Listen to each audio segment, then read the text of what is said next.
Welcome to the Avram Davidson universe, where you will get to listen to some of the best short stories ever written. As a youth, Neil Gaiman fell in love with Avram's stories. Philip K. Dick adored him.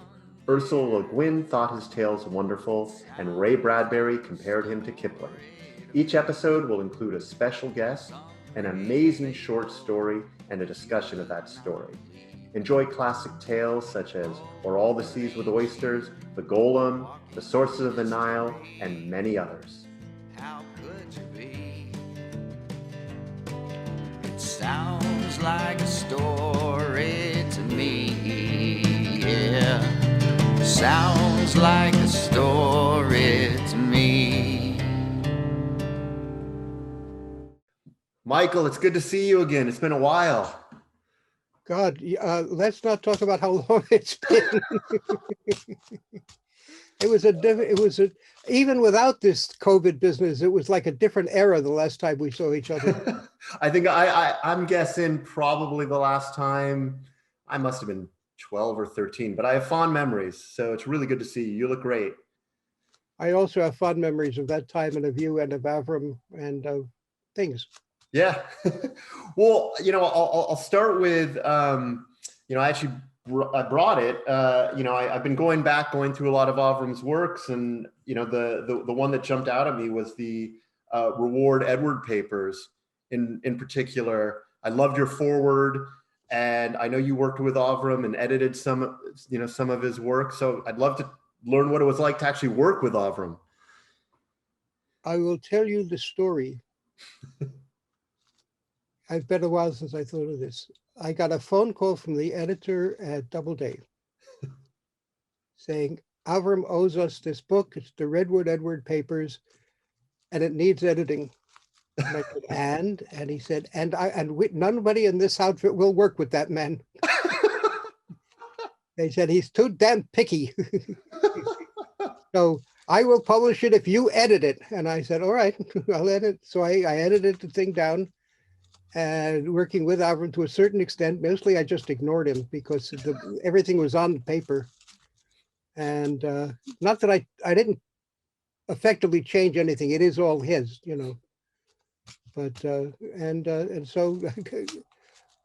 so Doubleday agreed, and they published it. There was another one too. Yeah, I think, was it the world? It was like the best fantasy of, I think maybe. Yeah, it was something like that. It had a strange title though. It was the fantasies, but it had a title. All of my books are in storage at the moment, so I can't even pull it out to look at it. But it was, anyway. I think Ray Bradbury might have had the forward in that. I believe I think I asked him to do the forward, yeah, and I think he did. One of the things that's happened, because of COVID, and I've probably mentioned this before, but it's the first time that I've actually had a chance to go up and, been at home for more than a few hours a day. So I've actually been constantly going up into the attic, and in some ways it was seeing forwards from Ray Bradbury and letters from Philip K. Dick and all this stuff that kind of made me start doing this.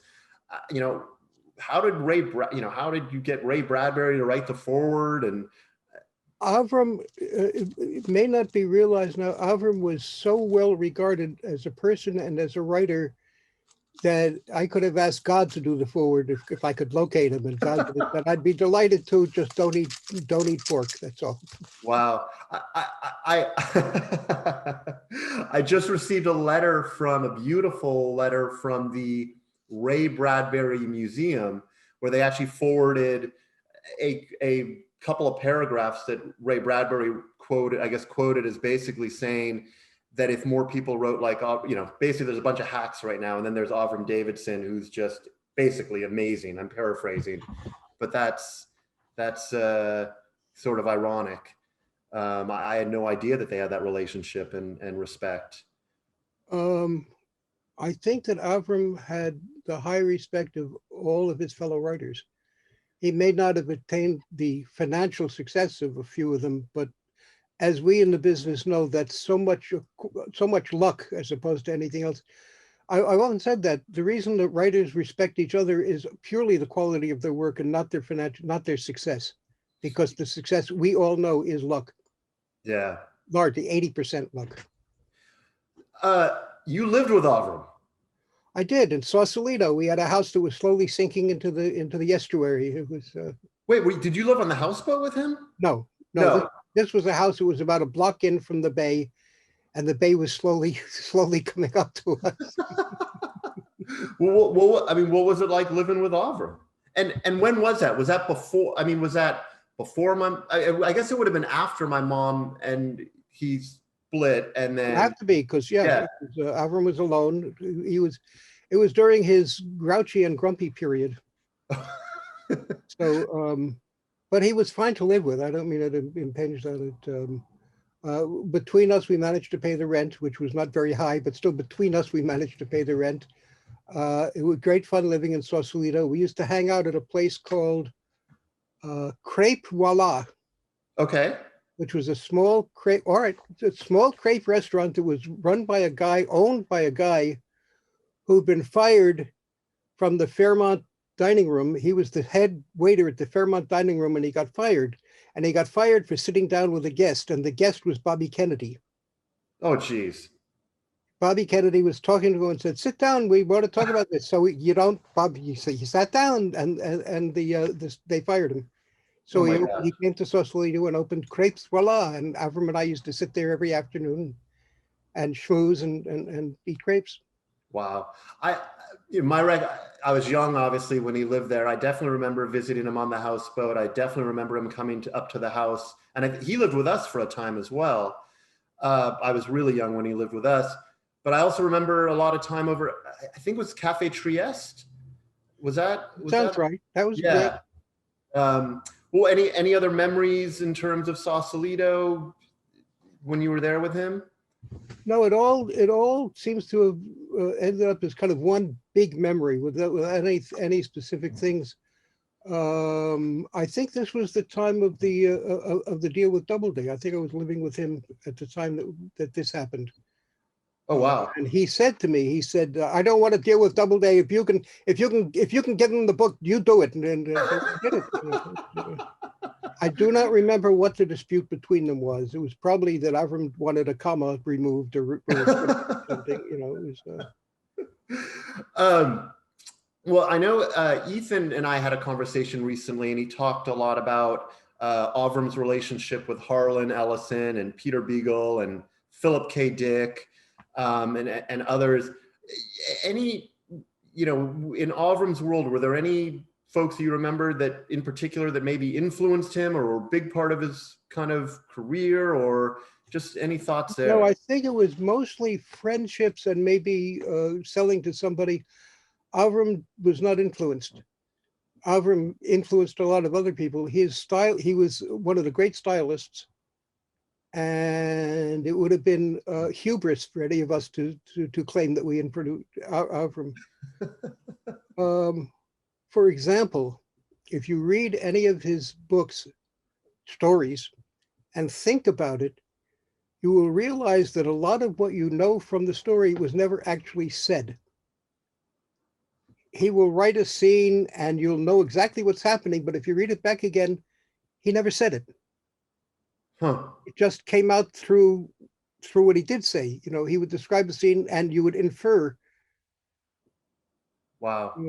You would infer the story from he kind of, it's like he wrote the lacing and you filled in the cotton buffing or whatever, however you want to put it. Does that make sense? It's hard. It makes perfect sense. And I've never thought about it that way, but try read one of his stories and then figure out the most important things that happened in the story and then go back and see if he ever actually said it. He didn't. You're right. I'm thinking about like one in particular, the affair of Lahore Cantonment in particular kind of jumps out at me. That feels like an epic and yet it's short. And I just realized the reason, that's one of the reasons, because he was able to take a short story in that case and make it feel epic, even though there wasn't as much said as I guess normally would be said. That's really, I never thought of it that way. An example is the something of his condition. I'm trying to, what the hell is the name of that? The Necessity of His Condition. Necessity of His Conviction. It is my favorite of his stories because of what it says about culture and things. And I recently reread it. and it's only about a third as long as I remember. Exactly the same thing you're saying. There's so Yeah. much more in it that he didn't bother saying with words. It's just in the background and it's there. That was actually my next question: is what's your favorite Avram story? And it sounds like I think that's my favorite, just because, not because of the writing or anything. It's up to the quality of all of the others and everything, but because of the things that it says. The thing that it says. Who the hell was writing about slavery in 1955? I mean, he does that in a few stories. I mean, I think about the necessity of his condition. I think about Or the Grasses Grow, which I don't know if you remember that story. It's Native American rights where their lands are being taken away, and then really simply told is Now Let Us Sleep, which it takes place in space, but it also talks a lot about genocide. So I mean, he definitely had the ability, from what I could tell, you know better than I do, but the ability to write something simply or to write something sophisticated, and either way give a message. Well, I think the things that seem awfully simple are in a sense extremely sophisticated, because the simplicity of the writing still goes off in all directions that were not directly said. It's an ability that I greatly admire. It ain't easy. Yeah. Well, before we listen to, and typically you said you'd like to listen to anything of Avram's, Yeah, and I'll definitely get you some more. But one of my favorite lately was the Montavarde Camera. Before we listen to it, are there any other interesting stories about Avram that you'd love for the world to know, or just something that you want to share before we get to the story? Do you know the time? Do you know the story of when he was at a science fiction convention, when he was sitting toward the back of a meeting? And somebody, I don't remember, some famous writer, and I'm not sure which one, I could say one, but I don't remember for sure, was giving a talk on writing, and he started it by saying, the important thing is to make your character come to life from the very first sentence. And from the back of the room, Avram goes, Marley was dead to begin with. Now, it's not just the brilliance of how fitting, it's the fact that he thought of it like that. He didn't prepare, he didn't know, he just, the only two people I knew that could do that were Avram Randall Garrett. Well, let's get to the Montavarde Camera. We'll listen to it, and then we'll talk about it after. You got a deal. All right. The Montavarde Camera. Mr. Azel's shop was set between a glazier's establishment and a woolen draper's. 3 short steps led down to it. The shop front was narrow. A stranger hurrying by would not even notice it, for the grimy brick walling of the glazier's was part of a separate building, and extended farther out. 3 short steps down, and there was a little areaway before the door, and it was always clean somehow. The slattern wind blew bits of straw and paper scraps in circles up and down the street, leaving its discarded playthings scattered all about, but not in the areaway in front of the shop door. Just above the height of a man's eye there was a rod fastened to the inside of the door, and from it descended in neat folds a red velveteen curtain. The shop's window to the door's left was veiled in the same way. In old-fashioned lettering, the gold-leaf figures of the street number stood alone on the glass pane. There was no slot for letters, no name or sign, nothing displayed on door or window. The shop was a blank. It made no impression on the eye, conveyed no message to brain. If a few of the many people scurrying by noticed it at all, it was only to assume it was empty. No cats took advantage of this quiet backwater to doze in the sun, although at least 2 of them always reclined under the projecting window of the draper. On this particular day, the pair were jolted out of their calm by the running feet of Mr. Lucius Collins, who was chasing his hat. It was a high-crowned bowler, a neat and altogether proper hat, and as he chased it indignantly, Mr. Collins puffed and breathed through his mouth. A small, full, red-lipped mouth, grazed on either side by a pair of well-trimmed, sandy mutton-chop whiskers. "Outrageous!" Mr. Collins thought, his stout little legs pumping furiously. "Humiliating!" And no one to be blamed for it either, not even the government, or the Boers, or Mrs. Collins, she of the sniffles and rabbity face. "Shameful!" The gold seals on his watch-chain jingled and clashed together, and beat against the stomach it confined, and the wind carried the hat at a rapid clip along the street. Just as the wind had passed the drapers, it abruptly abandoned the object of its game, and the forsaken bowler fell with a thud in front of the next shop. It rolled down the first, the second, and the third step, and leaned wearily against the door. Mr. Collins trotted awkwardly down the steps and knelt down to seize the hat. His head remained where it was, as did his hands and knees.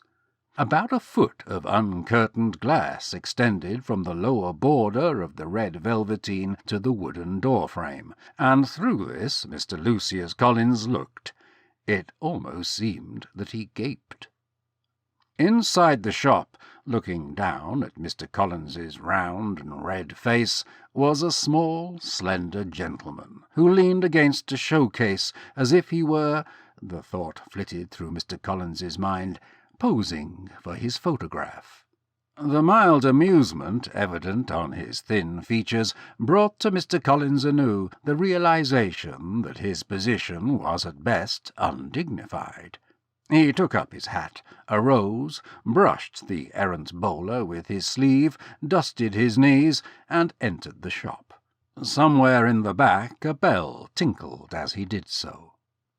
A red rug covered the floor and muffled his footsteps.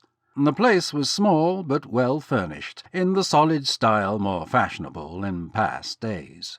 Nothing was shabby or worn, yet nothing was new. A gas jet with mantle projected from a panelled wall, whose dark wood had the gleam of much polishing. But the burner was not lit, although the shop was rather dark. Several chairs upholstered in leather were set at intervals around the shop. There were no counter and no shelves, and only the one showcase. It was empty, and only a well-brushed ascot top hat rested on it. Mr. Collins did not wish the slender little gentleman to receive the impression that he, Lucius, made a practice of squatting down and peering beneath curtained shop windows. "Are you the proprietor?" he asked. The gentleman, still smiling, said that he was. It was a dry smile, and its owner was a dry-looking person. His was a long nose set in a long face. His chin was cleft.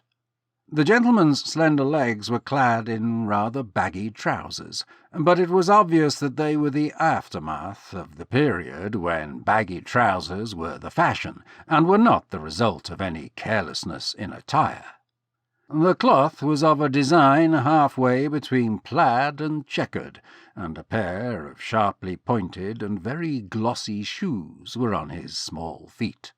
A grey waistcoat, crossed by a light gold watch-chain, a rather short frock coat, and a wing collar with a black cravat completed his dress. No particular period was stamped on his clothes, but one felt that in his prime, whenever that had been, this slender little gentleman had been a dandy, in a dry, smiling sort of way. From his nose to his chin 2 deep lines were etched, and there were laughter wrinkles about the corners of his eyes. His hair was brown and rather sparse, cut in the conventional fashion. Its only unusual feature was that the little gentleman had on his forehead, after the manner of the late Lord Beaconsfield, a ringlet of the type commonly known as a spit curl. And his nicely appointed little shop contained, as far as Mr. Collins could see, absolutely no merchandise at all. "The wind, you know it, blew my hat off and carried it away, dropped it at your door, so to speak," Mr. Collins spoke awkwardly, aware that the man seemed still to be somewhat amused, and believed that this was due to his own precipitate entry. In order to cover his embarrassment and justify his continued presence inside, he asked in a rush, "What is it exactly that you sell here?" and waved his arm at the unstocked room. "What is it you wish to buy?" the man asked. Mr. Collins flushed again, and gaped again, and fumbled about for an answer. "Why, what I meant was, in what line are you? You have nothing displayed whatsoever, you know. Not a thing. How is one to know what sort of stock you have, if you don't put it about where it can be seen?" As he spoke, Mr. Collins felt his self-possession returning, and went on with increased confidence to say, "Now, just for example, my own particular avocation is photography. But if you have nothing displayed to show you sell anything in that line, I dare say I would pass by here every day and never think to stop in." The proprietor's smile increased slightly, and his eyebrows arched up to his curl. "But it so happens that I, too, am interested in photography, and although I have no display or sign to beguile you, in you came. I do not care for advertising. It is, I think, vulgar. My equipment is not for your twopenny tin-type customer, nor will I pander to his tastes." "Your equipment?" Mr. Collins again surveyed the place. "Where is it?" A most unusual studio, if studio it was, or shop, he thought, but he was impressed by what he considered a commendable attitude on the part of the slender gentleman, a standard so elevated that he refused to lower it by the most universally accepted customs of commerce. The proprietor pointed to the most shadowy corner of the shop. There, in the semi-darkness between the showcase and the wall, a large camera of archaic design stood upon a tripod. Mr. Collins approached it with interest and began to examine it in the failing light. Made out of some unfamiliar type of hardwood, with its lens-piece gleaming a richer gold than ordinary brass, the old camera was in every respect a museum piece, yet, despite its age, it seemed to be in good working order. Mr. Collins ran his hand over the smooth surface. As he did so, he felt a rough spot on the back. It was evidently someone's name, he discovered, burned or carved into the wood, but now impossible to read in the thickening dusk. He turned to the proprietor. "It is rather dark back here. Of course, I beg your pardon. I was forgetting. It is something remarkable, isn't it? There is no such workmanship nowadays. Years of effort that took, you know." As he spoke, he lit the jet and turned up the gas. The soft yellow light of the flame filled the shop, hissing quietly to itself. More and more shops now had electric lights. This one certainly never would. Mr. Collins reverently bowed his head and peered at the writing. In a flourishing, old-fashioned script, someone, long ago, had engraved the name of Gaston Montavarde. Mr. Collins looked up in amazement. "Montavarde's Camera? Here?" "Here, before you. Montavarde worked 5 years on his experimental models before he made the one you see now. At that time he was still, so the books tell you, the pupil of Daguerre. But to those who knew him, the pupil far excelled the master, just as Daguerre himself had far excelled Niepce. If Montavarde had not died just as he was nearing mastery of the technique he sought, his work would be world-famous. As it is, appreciation of Montavarde's style and importance is largely confined to the few, of whom I count myself one. You, sir, I am pleased to note, are one of the others, one of the few others." Here the slender gentleman gave a slight bow. Mr. Collins was extremely flattered, not so much by the bow, all shopkeepers bowed, but by the implied compliment to his knowledge. In point of fact, he knew very little of Montavarde, his life, or his work. Who does? He was familiar, as are all students of early photography, with Montavarde's study of a street scene in Paris during the 1848 Revolution. Barricades in the Morning, which shows a ruined embattlement and the still bodies of its defenders, is perhaps the first war photograph ever taken. It is usually and wrongly called a daguerreotype. Perhaps not more than 6 or 8 altogether of Montavarde's pictures are known to the general public, and all are famous for that peculiar luminous quality that seems to come from some unknown source within the scene. Collins was also aware that several more Montavardes in the possession of collectors of the esoteric and erotic could not be published or displayed. One of the most famous of these is the so-called La Messe Noire. The renegade priest of Lyon, Duval, who was in the habit of conducting the Black Mass of the Demonolators, used for some years as his altar the naked body of the famous courtesan La Manchette. It was this scene that Montavarde was reputed to have photographed. Like many popular women of her type, La Manchette might have eventually retired to grow roses and live to a great age, had she not been murdered by one of her numerous lovers. Montavarde's photographs of the guillotine, the widow, before and after the execution, had been banned by the French censor under Louis Napoleon as a matter of public policy. All this is a digression, of course. These asides are mentioned because they were known to Mr. Lucius Collins, and largely explained his awe and reverence on seeing the, presumably, same camera which had photographed these scenes. "How did you get this?" he asked, not troubling to suppress or conceal his eagerness. "For more than 30 years," explained the proprietor, "it was the property of a North American. He came to London, met with financial reverses, and pawned his equipment. He did not know, one assumes, that it was the Montavarde camera, nor did he redeem. I had little or no competition at the auction.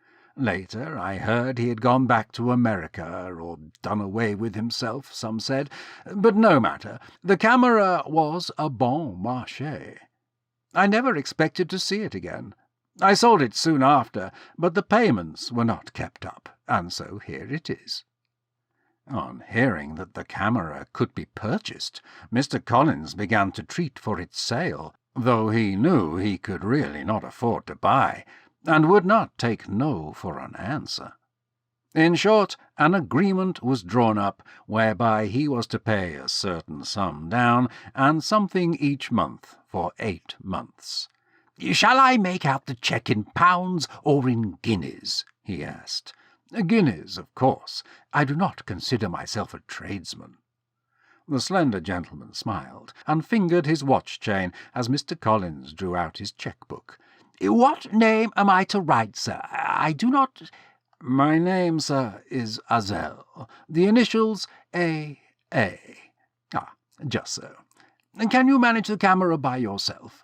Then I bid you a good evening, Mr. Collins. You have made a rare acquisition indeed. Allow me to open the door." Mr. Collins brought his purchase home in a 4-wheeler, and spent the rest of the evening dusting and polishing. Mrs. Collins, a wispy, weedy little figure, who wore her hair in what she imagined was the manner of the Princess of Wales, Mrs. Collins had a cold, as usual. She pointed out that the camera was in excellent condition, but, with a snuffle, she pointed out that he had spent far too much money on it.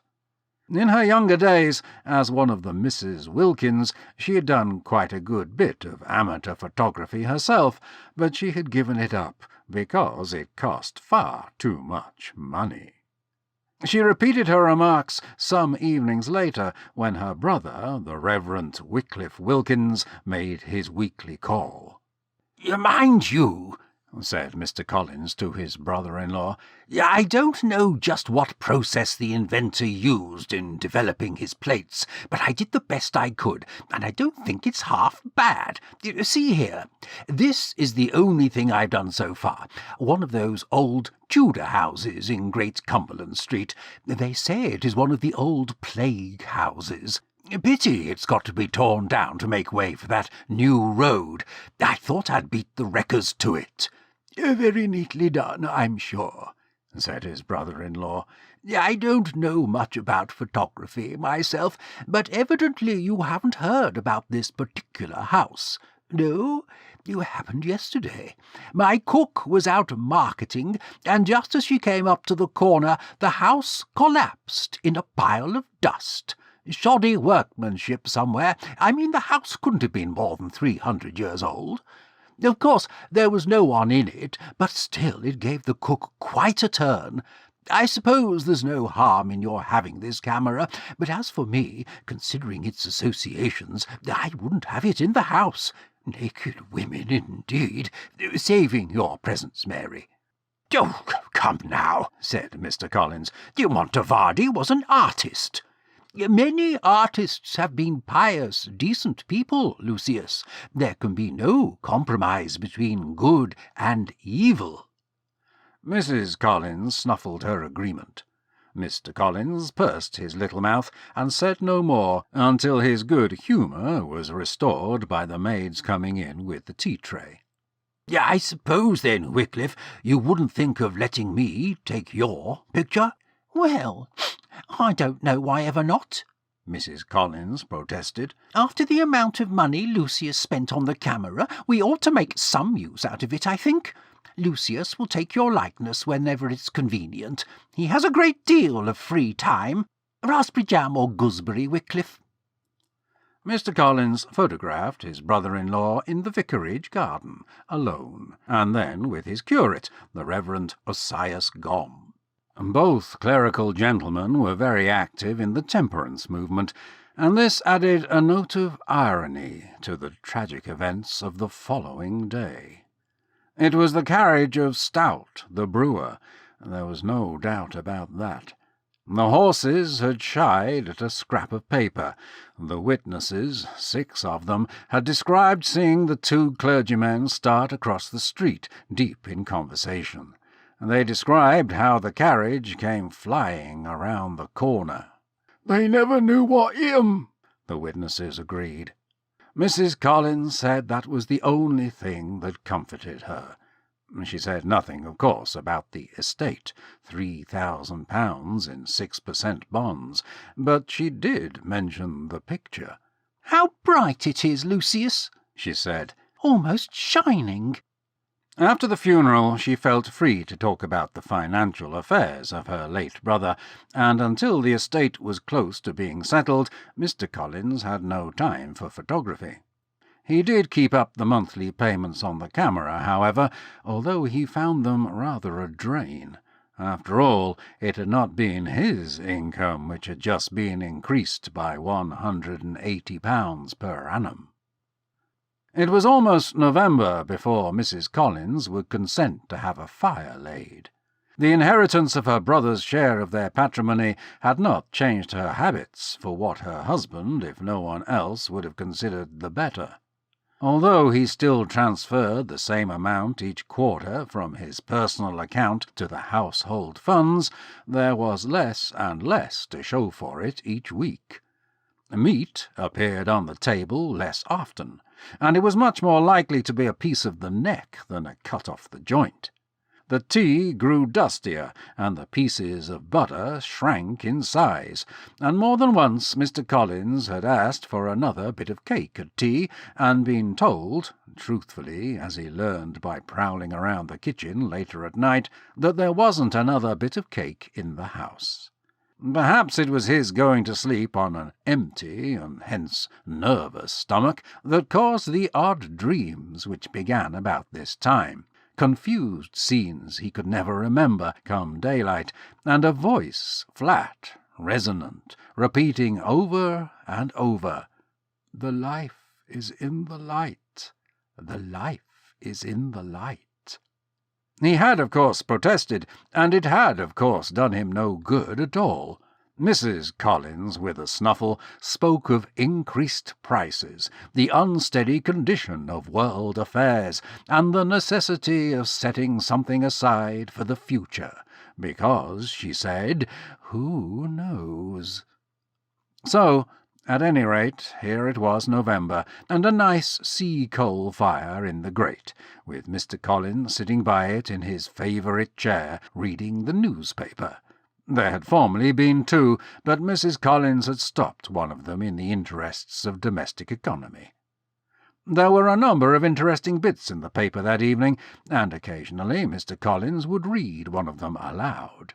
Mrs. Collins was unravelling some wool with an eye toward re-knitting it. "Dear me," said Mr. Collins. "What is that, Lucius?" "Unusual pronouncement by the Bishop of Lyons." He looked over at his wife. "Shall I read it to you?" "Do."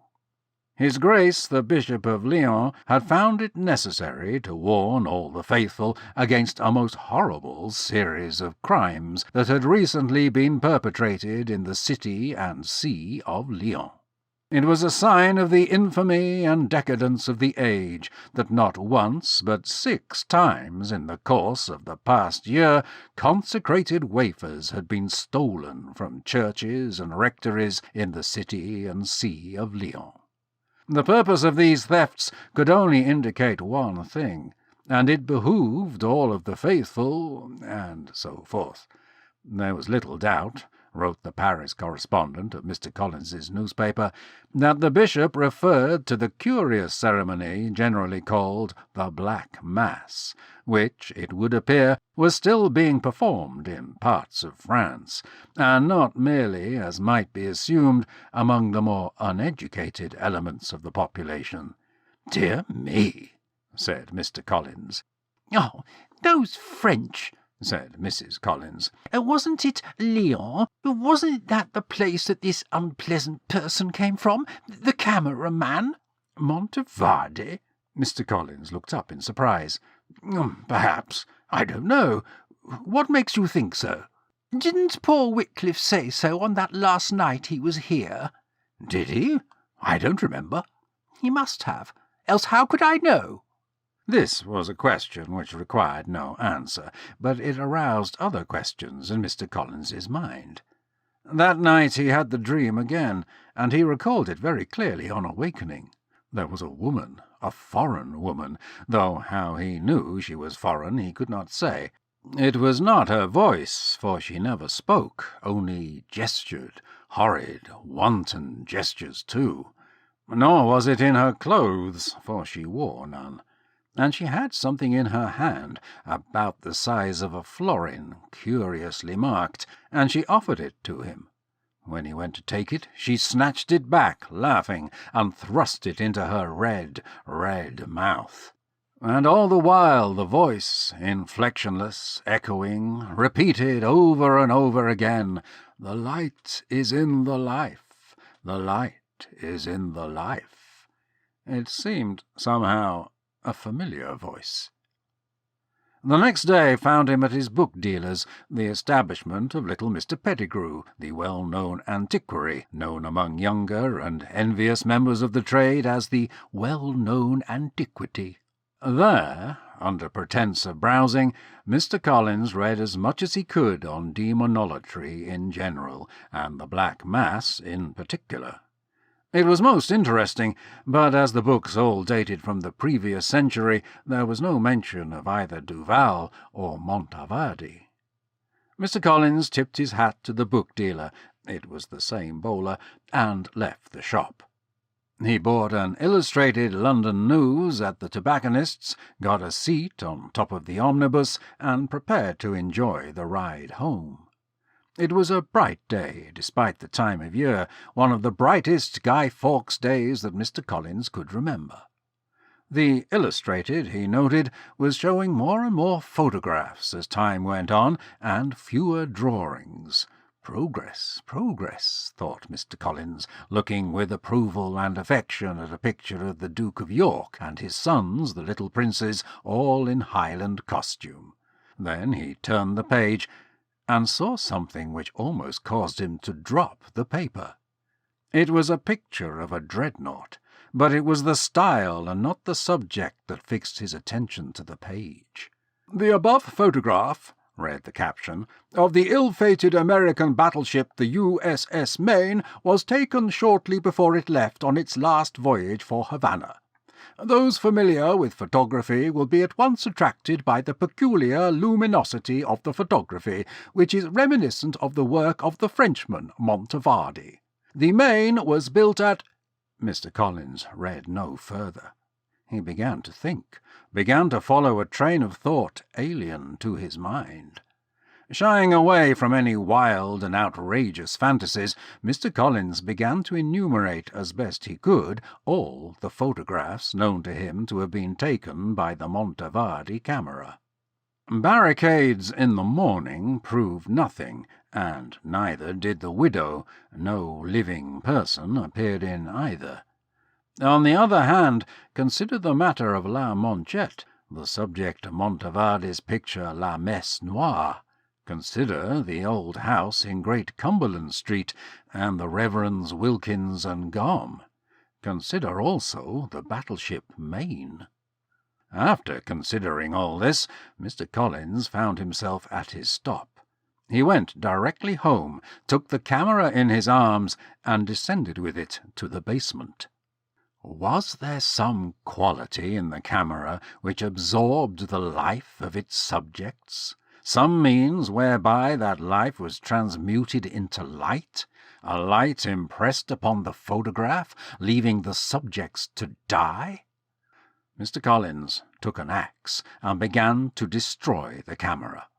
The wood was intensely hard, and he removed his coat before falling to work again. Try as he might, Mr. Collins could not dent the camera, box, brass, or lens. He stopped at last, sweat pouring down his face, and heard his wife's voice calling to him. Whatever was he doing? "I'm breaking up a box for kindling wood," he shouted back. And then, even as she warned him not to use too much wood, that the wood had to last them another fortnight, that wood had gone up, even as she chattered away, Mr. Collins had another idea. He carried the camera up to the fire and thrust it in.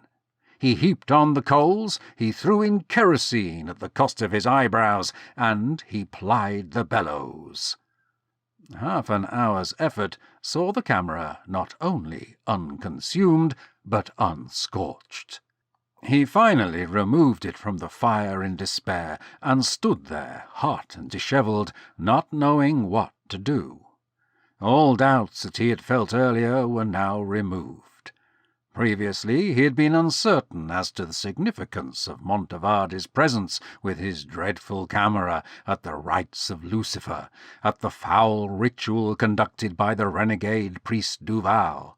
It was not merely as a spectator that the cameraman had attended these blasphemous parodies. The spitting on the crucifix, the receiving of the witch mark, the signing of the compact with his own blood, the ceremonial stabbing of the stolen host, while awaiting the awful moment when the priest or priestess of the unholy sect declared manifest in his or her own body the presence of the evil one.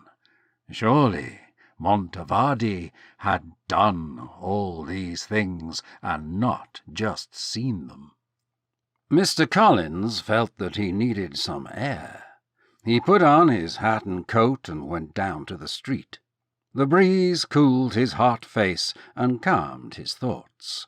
Several children came down the street toward him, lighting firecrackers and tossing them into the air. "Remember, remember, the 5th of November was gunpowder, treason and plot," the children began to chant as they came up to him. They were wheeling a tatterdemalion old bath chair, and in it was a scarecrow of a Guy Fawkes, clad in old clothes, just as Mr. Collins had done as a boy.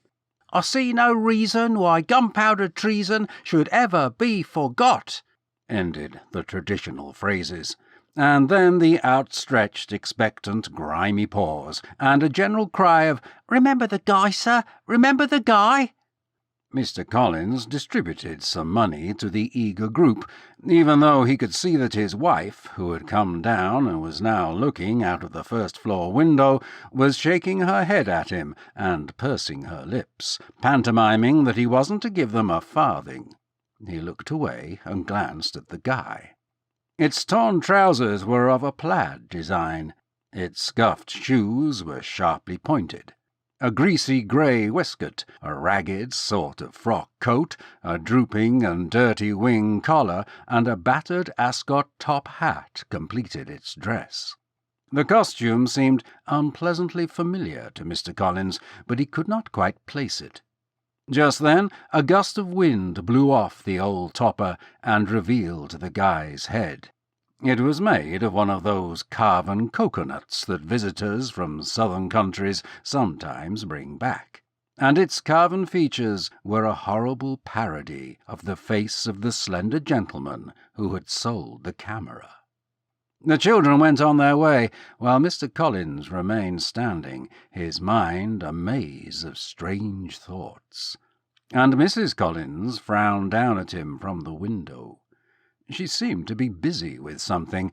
Her hands moved. It seemed to him that an age passed as he stood there, hand in pocket, thinking of the long-dead Montavarde. How did he die? Untimely was the word invariably used. Who had purchased, at a price unknown and scarcely to be guessed at, unsurpassable skill in building and using his camera. What should one do? One might place the camera in a large sack, or encase it in concrete and throw it in the Thames. Or one might keep it hidden in a safe place that one knew of. He turned to his house and looked up at Mrs. Collins there at the window. What had she been busied with? It seemed to him that she had never looked so much like a rabbit before, and it also occurred to him how much he disliked rabbits, and always had since he was a boy. That, after all, was not so very long ago. He was still a comparatively young man. Many attractive women might still find him attractive, too. Should he submit like some vegetable while his wife nibbled away at him forever? No. The way had been shown him. He had fought, but that sort of victory was plainly not to be his. So be it. He would follow the way which had been opened to him since the moment he took the camera, and he would use it again, this time with full knowledge. He started up the steps, and had just reached the top one when a searing pain stabbed him in the chest, and the sun went out. His hat fell off as he dropped. It rolled down the first, the second, and the third step. Mrs. Collins began to scream. It occurred to him, even in that moment of dark agony, how singularly unconvincing those screams sounded. For some reason, the end did not come at once. "I'm not completely satisfied with that likeness I took of you just before you were stricken," Mrs. Collins said. "Of course, it was the first time I had used the camera since we were married, and the picture, even while you look at it, seems to be growing brighter." Logically, Mr. Collins thought, for at the same time he was growing weaker. Well, it did not matter. "Your affairs are in order, aren't they, Lucius?" Her eyes, as she gazed at him, were bright, bird-like. A bird, of course, is not human. He made no reply. "Yes, to be sure they are. I made certain.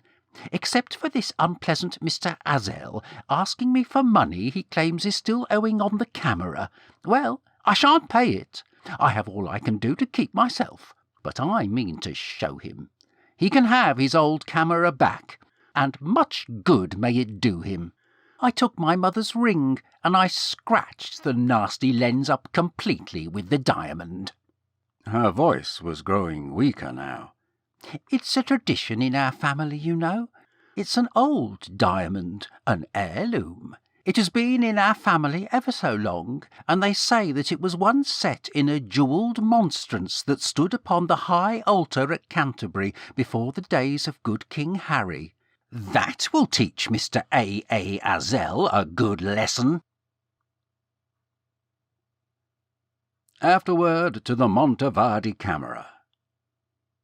Avram captured the essence of the 19th century like the Montavarde Camera captured the essence of its subjects. He was fascinated by early photography. It turned up elsewhere in his fiction. In The Boss in the Wall, Tachyon, 1999, a Civil War ambrotype, a cheaper successor to the daguerreotype, holds the key to the mystery. Say cheese. Grania Davis. All right, what'd you think? What's interesting, I haven't heard it for a long time. Well, I never heard it before, but it was a long time before since I read it. And what's interesting and what this reminded me of is one of the themes I have with Avram, which is how much he says without saying it. It's the things you become aware of that are certainly what's happening, but he never actually said it. Right. Yeah, and the story is tight, and his knowledge of British whatever's of late 19th century British thing is scary, since I've written books about Moriarty where they're set in 1895, and he knows more than I do, and he just wrote one little short story. The nerve of that man. Actually, I wish he was still around. I could run my manuscripts by him before I send them in. Oh, wow. One question that I had, and I don't know if you know the answer, there may not be any answer, but Mr. Azel, in the story, like I was trying to figure out, who is he? I mean, is he the devil? Why is he doing this stuff? Why is he selling the camera? It rings a bell. I don't know whether he's the devil as such, but it rings a bell that I'll have to think on as to, there's a parallel story that's somewhere in the back of my head, a classical story about somebody that gives things and then that ends up getting them back because they end up killing the possessor. It's a classical thing, and I cannot dredge it out of my mind at the moment. I feel like there was some information there that I didn't know, and then he says at the very end, and so I feel like there's some reference that I'm missing where it says A. Azel, and he's telling you something there. Yes. And I don't know what it is though. Avram didn't know he was being subtle. He thought everybody else was as knowledgeable as he is. That's the problem, you see. He was too subtle for the rest of us. And what do you mean you don't know that the price of gold in China in 1903 was, and then the other thing that I noticed is he loves his history of cameras. Yes. Do you know, was there any was that something you knew, that he always loved cameras, or was that just because he talks I didn't specifically know it, but clearly through the story it shows that he knows what he's talking about, and his fondness for them shows through. Yeah, absolutely. Well, because he also talks about him in The Boss on the Wall as well. So clearly it's one of his subjects. Yeah. I don't remember when we lived together whether he actually had a camera. I just don't remember. All right. And then he also, there's a couple, I remember at least one story, if not maybe more, where he loves creating a shop where you don't know what's in there. That's right. Yes. Yeah. Well, that's a neat not reference exactly, but throwback to what is it, Cassandra, that had all of the world's woes in her, and until you opened it, you don't know what's in it. I don't know, but maybe that's it. I don't know if that's it, but the shop of all things, it's a fascinating conceit, as it were, that Yeah, I'm gonna have to try to figure out the one. Yeah, I go back to that same question though in my mind, which is why is Azel doing this? And then I guess the other fascinating part is the wife clearly knows about the camera, which is also fascinating, and obviously ultimately to his demise. I have a scene in my new book that starts up like this book. So it's there's a shop three doors in from the street, but you wouldn't notice it. Exactly the same setup, except I go somewhere else with it entirely. Well, one of the things that I like to do that in these is I like to think about if this was a Netflix episode, and this one in particular I think would make a great. I mean, it's such a great self-sustained little story, and I thinking about who would play the parts of Mr. Collins, Mrs. Collins, and Mr. Azel. I don't know if you have any thoughts, but I have a couple of thoughts. What are your thoughts? So I've really been enjoying, I don't know if you've seen Good Omens, Neil Gaiman's Good Omens. Oh yes, yes. So I thought switch it, reverse it. I love Doctor Who, so have David Tennant in this case be the good guy as Mr. Collins, or sort of good guy, and then have Michael Sheen play Azel, and then for Mrs. Collins have Emma Watson, who played Hermione in Harry Oh Potter. yeah, of course. But I think they're too powerful as characters for the parts. Well, Azel is right, but I picture Mr. Watson as more of a, not exactly a nebbish, but a put upon. Well, clearly he's a put upon man through the story. Yeah. So what you need is somebody who's all suffering, who's long suffering, who, and I'm not sure who would do that best. You don't think Tennant could pull it off? Well, my image of him is of a more powerful character, of a more knowledgeable character. Yeah. He wouldn't take nearly that long to figure out what was going on. Well, but before, any other, first of all, again, I just can't thank you enough for your time. Anything else you'd want the world to know about Avram before we sign off? I can't thank you enough for allowing me to talk about Avram, because it brings back wonderful memories of a truly wonderful man, if a bit of a grouch.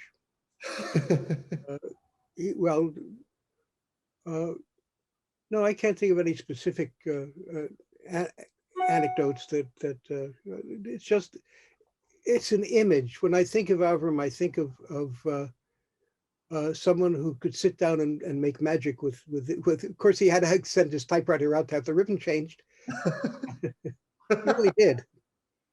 He really did. I once saw him. This was back in New York years ago. I met him on the street, and he was carrying his typewriter. I said, "Where are you going?" He said, "So and so has gone to change the ribbon for me." Well, actually, okay. Last question for you, and I never asked this. How did you first meet Avram? It was in New York City.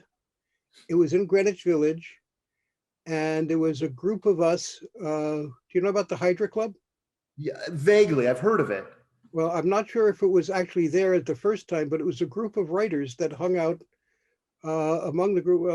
Randall Garrett, Chester Anderson, Larry Janifer. We don't have to talk about Larry Janifer, and Avram, and me, and oh God, I can't think of his name now. The guy that wrote Built Up Logically, which is one of the most wonderful fantasy stories I've ever read, a short story. Anyway, he was one of this group. We would all kind of show up occasionally in coffee houses and then sit and drink coffee and spend, and bullshit for the rest of the night. I think didn't he write a story about one of his short stories about that? Living somewhere? I'm sure he did. He must have. He lived in the West Village and he used to walk over. Okay. The village itself, what we call the village, is kind of is halfway between the East Village and the West Village. So it's towards the end of Fifth Avenue, and you keep going a few blocks, and you're in the village, McDougal Street, in that area. Wow. And we were all very simpatico. Yep. We were all lost souls, but lost together. As opposed to somebody like Bob Silverberg, who knew where he was going right from the beginning and got there, But he was one of us, but just on a higher plane than Don Westlake was in the mix. Yep. All wonderful people. Most of them are gone, and I miss all of them very much. Yeah, that's been, I mean, for me, one of obviously the tragedies of coming to this so late is, as I've been reaching out to people who knew him, and in fact, Dick Lupoff, who just passed away. I mean, he and I were emailing about possibly doing this, and I just felt awful that I couldn't actually talk to him. God, I forgot about him. Yeah, Dick and I lived together. Dick and I were. Matter of fact, he stayed here about 2 years ago. He stayed here for about 8 months while they were selling his house. They had to fumigate it before they could sell it, so he stayed here. Oh my gosh, lovely guy. Huh? Lovely guy. I will, to change the subject away from Avram, I will tell you the story. I was doing an autograph party at a convention with Dick Lupoff and Harlan Ellison. Oh, Harlan. Oh, okay. So the three of us are there, and Harlan has a line of people going out and around the block and up into the stratosphere, waiting to get things signed. And he's got a strict rule. I won't just sign something. You got to have a new book of mine, good bullshit. And Dick is between us, and he's got a fairly reasonable sized line, and he'll sign anything. And I've got whatever the hell I got. And I run out of people. And so Harlan and Dick are going on. And finally, Harlan runs out of people, even though he's got like 10 times as many as Lupoff. And the reason is because Lupoff doesn't just sign things. He goes, and how's your uncle? Do you want me to sign it to you? Do you want me to draw you a little picture, a little diagram? He was the sweetest man. He really was. I mean, I owe you, and I mean, this has really been a journey for me, and people like you and Dick, where I've been able to go back and find these books that you guys edited and brought to life, and it's wrote the forwards for, and really given me insight. I knew Avram as a younger person, so it's been really helpful, and so I can't thank you and Dick and others. So thank you. My pleasure. Anytime you want to talk about Avram or any of these other people, I would be delighted, except that after we hang up, I'm going to cry for a while. But aside from that. Thank you, Michael. My pleasure.